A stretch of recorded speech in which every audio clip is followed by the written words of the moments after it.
គេទេដែលមករំខានរឿងគ្រប់យ៉ាងអូនមិនយល់ច្បាស់ពីប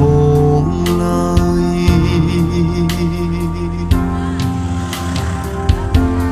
បងសុំស្រឡាញ់អូនតតែអូនអស់ស្នេហ៍ជុំស្រឡាញ់បងគ្មានបំណងក្បត់អូនមុនទេអូនសុំឡាញ់